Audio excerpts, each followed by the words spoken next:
Hello friends, today we'll start population inversion and pumping. First is population inversion. When the material is in the thermal equilibrium, then according to Boltzmann distribution the law, the number of atoms N1 in the lower level E1 at temperature T will be N1 equals to e raised to minus E1 upon kT. Similarly, the number of atoms N2 in the excited level E2 at the same temperature will be N2 equals to e raised to minus E1 upon kT. Therefore, N2 upon N1 is equal to e raised to minus E2 minus E1 upon kT. Okay, it means that the population N1 at excited level E2 will be very small, as compared to population N1 at level E1. The condition in which there are more atoms in the lower energy level and relatively very less the number of atoms in the higher energy level is called normal condition. It's called normal condition or thermal equilibrium. Thus, under thermal equilibrium condition, N1 is very greater than N2, as shown in figure. Then, now suppose that energy from an external source is supplied to the system so that the population N2 in excited level E2 becomes greater than population N1 at lower level E1 without change in temperature. This is the non-equilibrium condition is known as the inverted population condition. Population inversion is the non-equilibrium condition in which population of the upper energy level N2 momentarily exceeds the population of the lower energy level N1, which is shown figure 2nd B. Therefore, N2 is very greater than N1. When the system is in the population inversion condition, a few randomly emitted photons trigger stimulated emission of photons, and those stimulated photons induce more stimulated emission, and so on. In this process, atoms from E2 level make downward transitions, and as soon as the population at lower level becomes equal or longer than that at excited level, population inversion comes to an end. Energy is again to be supplied to the system to take it into the state of population inversion. Pumping, in order to achieve and maintain the condition of population inversion, we have to raise continuously the atoms in the lower energy level to the upper energy level. It requires energy to be supplied to the system. Pumping is the process of supplying energy to the laser medium so as to transfer it into the state of population inversion. Initially, in the medium, N1 is very much larger than N2. A large amount of energy is required to increase N2 comparable to N1 momentarily, and the population inversion is obtained. There are number of techniques such as optical pumping, electrical discharge, and direct conversion used for pumping a collection of atoms to an excited state. In case of optical pumping, a light source such as flash discharge tube is used to illuminate the active medium. Then, metastable states. When energy is supplied to atoms, they are excited to higher energy level. They remain in excited state for a short time interval. Lifetime nearly equals to 10 raised to minus 9 seconds. After this time interval, they release their excess energy by spontaneous emission and come back to lower energy level. It means atoms do not stay long enough at excited state for simulated emission. Therefore, even though atoms are pumped to excited state, they undergo spontaneous transition and rapidly return to the lower energy state. Hence, population inversion cannot be established under such a circumstance. Then, pumping scheme. Atoms in general are characterized by a large number of energy levels. Among these energy levels, 2, 3 or 4 levels will be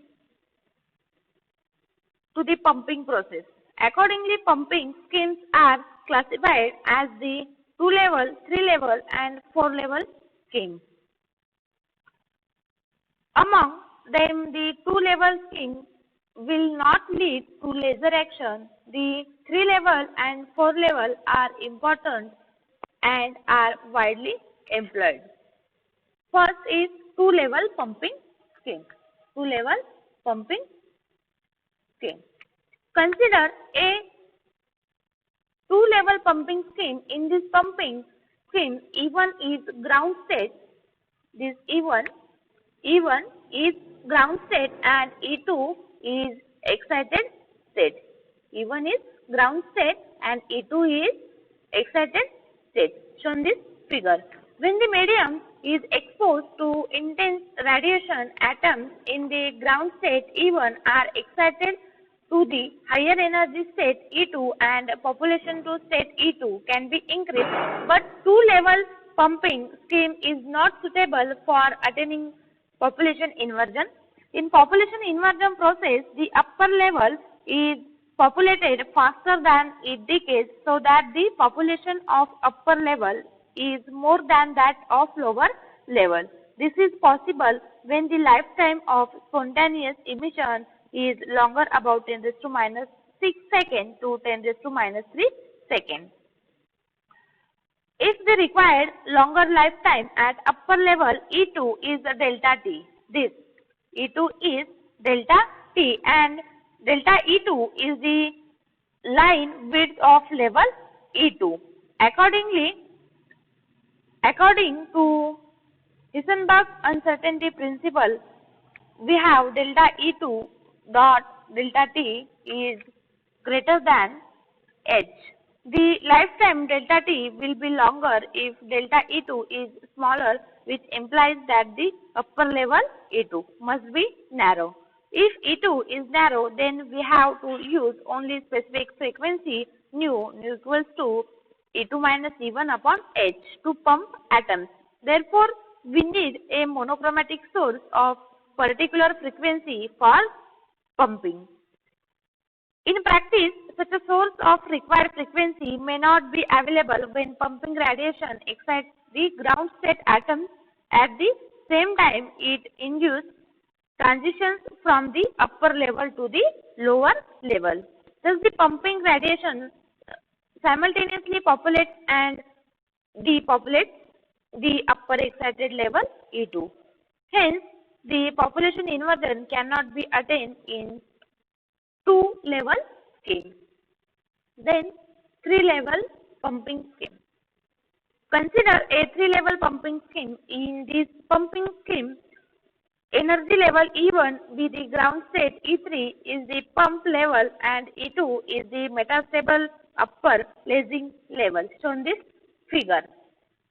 First is optical pumping and second is lasing action. When the medium is exposed to pump frequency radiation, a large number of atoms are excited to E3 level. However, they do not stay at excited state E3 for long time, but rapidly undergo downward transition to the metastable state E2. Second, E2. Through non-radiate transition, the atoms are trapped at metastable level E2 as spontaneous transition from the level E2 to the level E1 is forbidden. The pumping continues and after a short time there will be a large accumulation of atoms at the level E2. When more than half of the ground level atoms accumulate at E2, the population inversion condition is achieved between the two levels E1 and E2. Now, a chance photon of energy h nu is equal to E2 minus E1 emitted spontaneously can start a chain of stimulated emission. Then 4-level pumping scheme. Consider a typical 4-level pumping scheme. In this pumping scheme, the energy level E1 is ground level, E4 is pumping level, E3 is the metastable upper lacing level and E2 is the lower lacing level. Here E2, E3 and E4 are the excited state. When light of pump frequency nu P is the incident on the lacing medium, a large number of atoms are excited to the frequency level E4. The excited atoms stay at energy level E4 for very short time, about 10 raised to minus 8 seconds, and rapidly undergo downward transitions to the metastable level E3 through the non-radiate transitions. The population at the level E3 grows rapidly. The level E2 is well above the ground level such that E2 minus E1 is greater than kT. Therefore, at normal temperature, atoms cannot jump from level E1 to E2. With the sense of thermal energy corresponding to temperature T, due to this the level E2 is virtually empty. Hence, population of inversion is attained between the levels E3 and E2. Now, a chance of photon of energy h nu is equal to E3 minus E2 emitted spontaneously can start a chain of stimulated emission, bringing the atoms to the lower laser level E2. Then from the level E2, the atoms subsequently undergo non-radiative transitions to the ground state E1. These atoms will be once again available for excitation. Thank you.